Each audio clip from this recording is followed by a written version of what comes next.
This week, we took a little time out to kind of slightly big up another podcast. You get me? Like, here's what it is. You get me? It's 2021. Share and share alike. There was a podcast that came out over the weekend called Truth Be Told, out on Link Up TV, and it's done by Tricky, formerly of Mashtown, and he also does For the Culture. But he did a podcast where he met with his dad.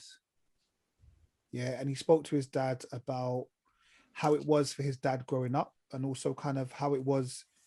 I think it's called From Father to Son. And it was also about, I guess, how his dad dealt with the fact of who Tricky was. And obviously, those that don't know, Tricky used to be one of them. He was in Mashtown, so they were rappers. It was a road man. It was a road man. Yeah, I don't like using that word, but I mean, he was out here. He was out in the streets. Yeah, and obviously, the dad was kind of talking about how his experiences. Did all of you get to watch the episode? Yeah. What were your thoughts on it? How did you lot think it went? I thought, I never knew who he was until I watched that. Like, that's the first time I've ever seen it. But I found it really interesting because it's probably some deep conversation about, I suppose, responsibility. Like, when his dad, like when Tricky was sort of saying to his dad, like, you know what, anything that I've done can't be blamed on you. Yeah. And even if you felt like his dad was in his life, like permanent sort of thing, that he still doesn't think that his dad would be able to change the course of his behavior. Like, if he wants to do something, he'll do it. And his dad's like, no, if I'm, whether I have to sort of just grips you up, tell you're not going anywhere. And what I found quite funny was he said, like, even if he has to find his, gang friends or whatever and just go and like deal with them himself, innit? So I thought it's mad because I think when you look at that kind of parent-child relationship, you're going to look at it from two different perspectives. So as Tricky's older now, he's probably learned a lot from his mistakes and really reflected in terms of what he's doing. And he's going to be like, well, actually, yeah, are my decisions based on my dad? Not really. Do you know what I mean? It's like, I'm a grown man. I get to take responsibility for myself. And then whereas his dad might be like, you know what? No, I feel like, I'm your father. I'm responsible for all your actions until, like, obviously you're a certain age, sort of thing. So there was both parts of what they were saying, which I felt like I agree. I can see what you're saying, and I can see what you're saying, but it's difficult, isn't it? Like, I don't know what you think as well. But and it was also interesting because he said like his dad grew up in like sort of Essex areas or like further out. So he said when he was growing up, he was just living like kind of like a nice life, and he just didn't know that kind of life. And obviously a lot older anyway, like back in the day. And it's only kind of when he sort of went to Hackney, like he started seeing things differently as well, innit? So yeah. Rich? Yeah, no, it was good, man. It was good. Because for me, I never had a father in it. So it's hard. It's difficult for me because I don't know what a father should be or what a father represents in a boy's life. I don't know what to expect or how a father-son relationship should be. I'm sure it's different for everyone else, but I just never experienced it. So, and obviously I'm a father now, but I didn't have no blueprint or nothing like that. So it's like no reference points. So it's like so just watching him as a father speaking, and what he feels he should have done as a dad, and he's saying he kind of failed as a dad because he's saying that if he was really there for his son, he's still gonna be on road because, like he said, he'll do anything. If he was not proper dad, but if he was more involved in Tricky's life, like he'll be like whatever it takes, lock him in a room, beat him down, whatever it takes. You're not on that life, you know what I mean? You should be doing it. Like you will do everything to stop him from doing that. But obviously, I'm not sure why he wasn't that much in Tricky's life. But I think the parents separated, so Tricky lived with the mum, hence why he couldn't be hands-on. But yeah, so it was just good to hear the father's point of view and what was in Tricky's mind. The dad was cool. The dad was fine. Dad done no wrong. You know what I mean? So, but the dad, in his view, he done wrong. you know. So it was a good way. Just like I said, it's a therapy in it. So you get to just hear them both expressing, because like Tricky heard stuff that he's never heard his dad say, and vice versa. And the dad was coming with so much wisdom and knowledge that I liked, and like, you know, I can't remember some of the things he was saying, but I just remember listening to what his dad was saying and relating to it, and you know, just making sure I'm there for my child, like making sure that I can't have that. I'll be strict to my child, yes, but I've got to have that window of my child to just come and talk to me and be like, you know, Dad, this happened to me, or I like this girl, and I want to have that open relationship with my child where they'll be able, my children, they'll be able to come and speak to me. I think that's very important as well. Do you know what I mean? And that's what the father said, and that's what Tricky said, that he always knew he could go and speak to his dad, which is always good. You know what I mean? So, and and it's always, you have to keep the kids in check in respect to, like, you know, when the dad was like, the moment the mum accepts money, knowing that the money's come from some blood money or whatever money, that's it. He's around the house, so the mum can't say nothing, and he's running things down the house. You know what I mean? So it's that, like I said, it's a catch-22. Yes, the mum needs to pay his bills and whatnot, but it's that catch-22, and the mum accepts it. Like, that's it. Like, it's game over. Does she accept his behavior also? Yeah, exactly. But just coming back on the thing where he said that he thought it was a bit of a failure, but I think with most dads, I mean, sorry, with dads that are not with their child, living with their child, looking after the child, you always will put blame on yourself in general to certain situations, because you think maybe if I was there, things could have been different, and I think you know, that's always going to be there. That's always going to be there in that sense. Like my standpoint on it, I think it was actually a good 34 minutes. Doc, you know, quite impact straight to it. You know, it seemed his dad, obviously he had an enjoyable life when he was growing up, and it was funny when he was talking about parts about racism as well. As I think what we're saying, in school, nobody's racist. So what was it? I think it was saying something about in school, when you go out to work.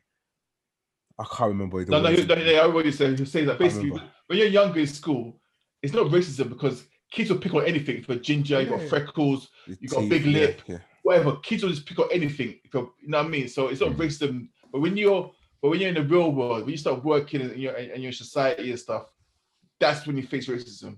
That's what he was saying. You know? So because I think he asked because he grew up in Oakenden, Essex, which is predominantly white area.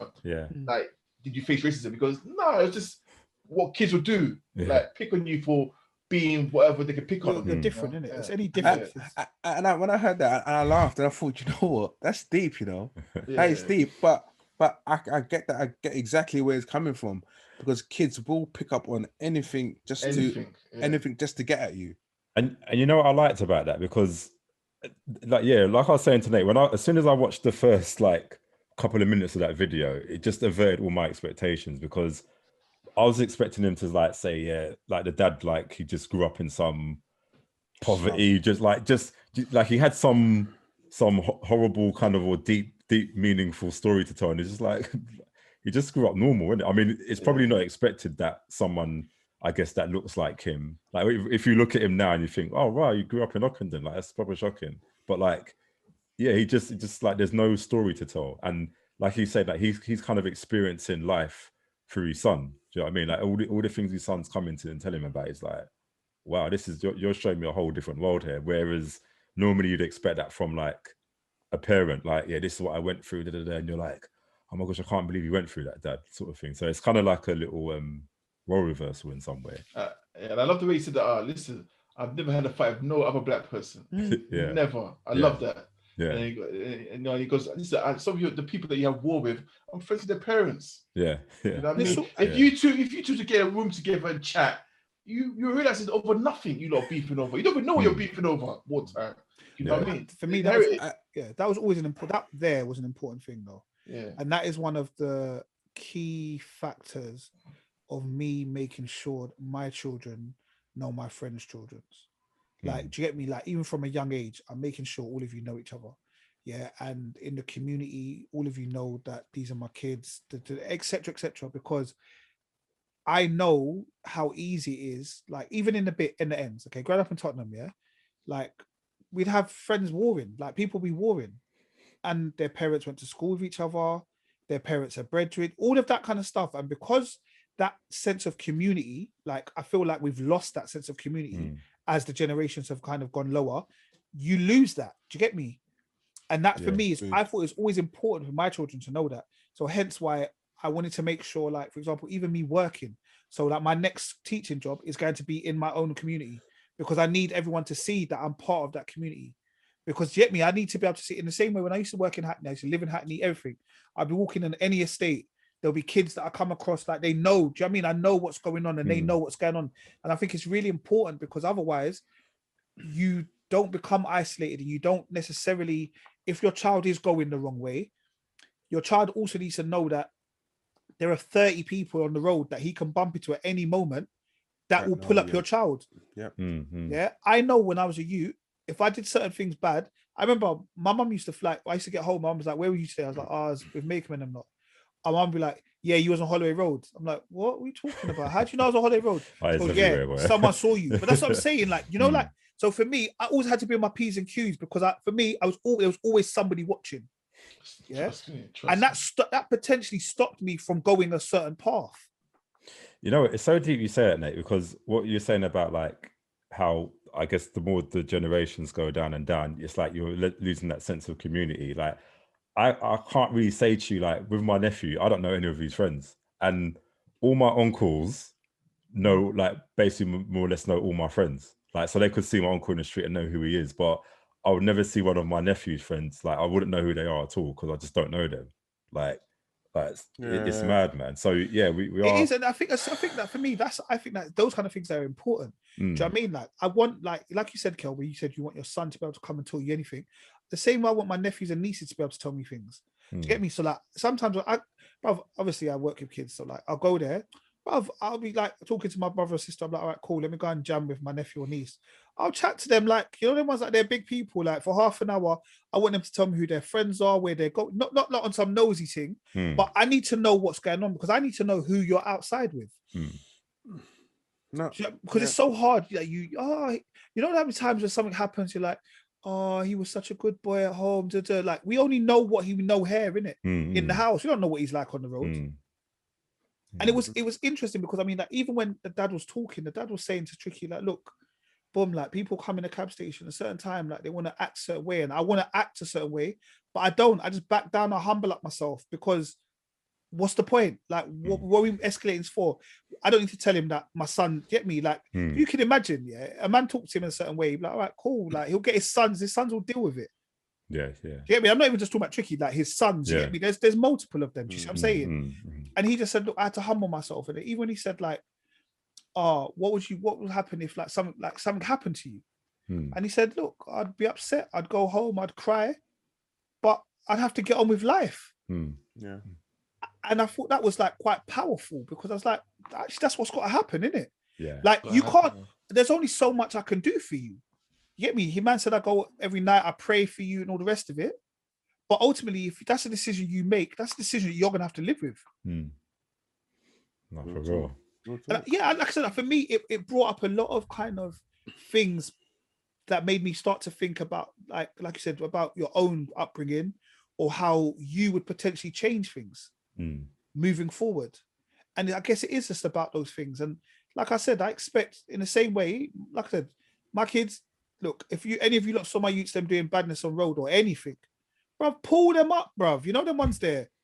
My youth don't call you my youth don't call you uncle. Pull him up, bruv. You know them ones there. That's how I was brought up. Do you get me? Yeah, and I feel like that's how we got to do it, bruv. We got to make sure we keep that village, bruv. You know, there's certain adults that I've known all my life, and I don't address them as anything, and I'm just like, hi.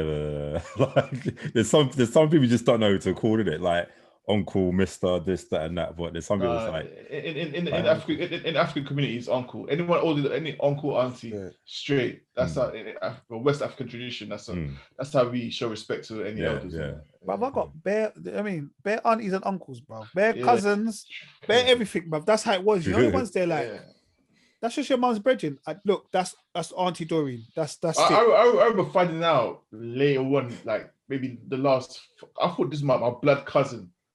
My blood cousin, and I just felt like no. My mum and dad were this close friends, and that was it. We just play cousins. We just play cousins. You're so disappointed afterwards. I was like, oh. Yeah, I was like, oh, okay. You know what I mean? But yeah, no, it's definitely, and that's what it was. That was us growing up, to be honest. That was us growing up, man. But definitely, like I said, if you do get a chance to watch it. And like I said, I don't know if they'll return the favor and tell you to watch Fully Geek Pod, but I mean, like, do try and watch it because I thought it was a very good episode. Yeah, and I think it's one of these things. Like I said, I didn't know anything about this until you sent it, and I think anyone can just watch it. It's such a easy watch, like, and more or less anyone can relate to it as well. Yeah. Do you know what I mean? It's so good to watch. Yeah, it's the second episode. The first one was with K Coke, who's one of Rich's top 5 rappers ever. All time. And even that, like, to be fair, I went back and watched the first one. I went back and watched the first one. And like, it was good. It was good. And it's what it's interesting because it's a conversation, isn't it? Like Tricky's he's not a journalist or nothing, like he's just a conversation. Yeah. And he was having a conversation with K Coke about like K Coke and all of his kind of experiences in the music game and the beef and all that. It was like, I thought again, it was a good one. So for me, I'm looking forward to the next one. So Tricky, shout you out, bro. Keep it up, man. Keep it up. Yeah, keep it up, man.